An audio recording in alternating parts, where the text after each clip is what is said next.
জুমার দিনের কিছু সুন্নাত আছে, শুনবেন? জুমার দিনের প্রথম সুন্নত হচ্ছে জুমার দিনের ফজরের নামাজটা জামাতে পড়া। আফদালুস সালাওয়াত ইনদাল্লাহি সালাতুল ফাজরি ফি ইয়াউমিল জুমআতি ফি জামাআ। বিশ্বনবী বললেন জুমার নামাজের 15টা সুন্নত মুখস্থ রাখতে হবে। 1 নাম্বার সুন্নত ফজরের সালাত জামাতে পড়তে হবে। 2 নামাজ মুনাফিকদের কাছে সবচেয়ে কঠিন, একটা হচ্ছে ফজরের নামাজ আর একটা এশার নামাজ। এক আলেমকে জিজ্ঞেস করা হলো ফজরের বাতাসটা এত ঠান্ডা আর স্নিগ্ধ কেন? আলেম উত্তর দিয়েছিল, কারণ ফজরের বাতাসে মুনাফিকদের নাকের দুর্গন্ধ মিশে না।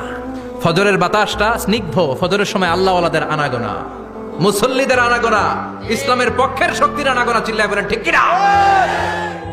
মসজিদে নববীতে জুমার নামাজের দৃশ্য আর ফজরের নামাজের দৃশ্য ছিল এক।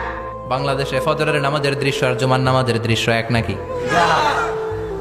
ফজরের নামাজের সময় মুসল্লি নাই, এক কাতার হয় না, আর জুমার নামাজে পাক্কা মুসল্লি দেরি করে গেলে বারান্দায়ও জায়গা পায় না। কথা কন।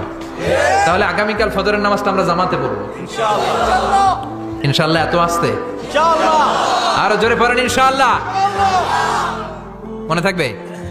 ইমাম সাহেব কে মসজিদের? ইমাম কই? হাফেজ সাহেব কই? কালকে দেখবেন যে কি অবস্থা হয় ফজরের সময়। জুমার নামাজের মতো ভিড় হবে, আসা যাবে না। কথা কয় না। 2 নাম্বার সুন্নাহ হচ্ছে আসিওয়াক, মেসওয়াক করা। মাথরাতুন লিল ফাম মারদাতুন লির রব। মেসওয়াক করলে দাঁত পরিষ্কার থাকে, আল্লাহ খুশি হয়ে যায়। বিশ্বনবী বলেছেন যদি আমার উম্মতের জন্য কষ্ট না হতো প্রত্যেক নামাজের আগে মেসওয়াক করা আমি ফরজ করে দিতাম। মেসওয়াক ছিল বিশ্বনবীর জীবনের শেষ আমল। এই মেসওয়াক করে বিশ্বনবী শেষ নিঃশ্বাস ত্যাগ করেছেন। আপনার নবী, আমার নবী, ওনার জীবনের সর্বশেষ আমল ছিল কি? সুবহানাল্লাহ কইবেন না?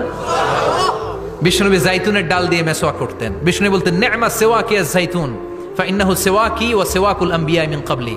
জাইতুনের ডালের মেসওয়াক কতই না ভালো, কারণ এটা দিয়ে আমিও মেসওয়াক করি, আমার আগে সব নবীরাই জাইতুনের ডাল দিয়ে মেসওয়াক করেছে। সুবহানাল্লাহ।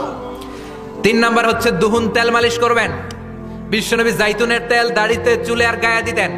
বিশ্বনবী বলতেন ওয়াদাহিনু ফাইন্না ফিত তাদহিনে বারাকাত। তেল খাও, তেল দাও, তেল মালিশ করো, তেলের ভেতরে আল্লাহ বরকত ঢুকাইয়া দিছে। সুবহানাল্লাহ। তেল দিবেন তো। 4 নম্বরে আত্তিব, জুমার দিনে সুগন্ধি লাগিয়ে যাওয়া সুন্নাত। লাগাবেন? লাগাতে রাজি আছেন? বিশ্বনবী বলতেন এই দুনিয়ার 3টা জিনিস আমার কাছে সবচাইতে প্রিয়। হুব্বিবা ইলাইয়া মিন দুনিয়াকুম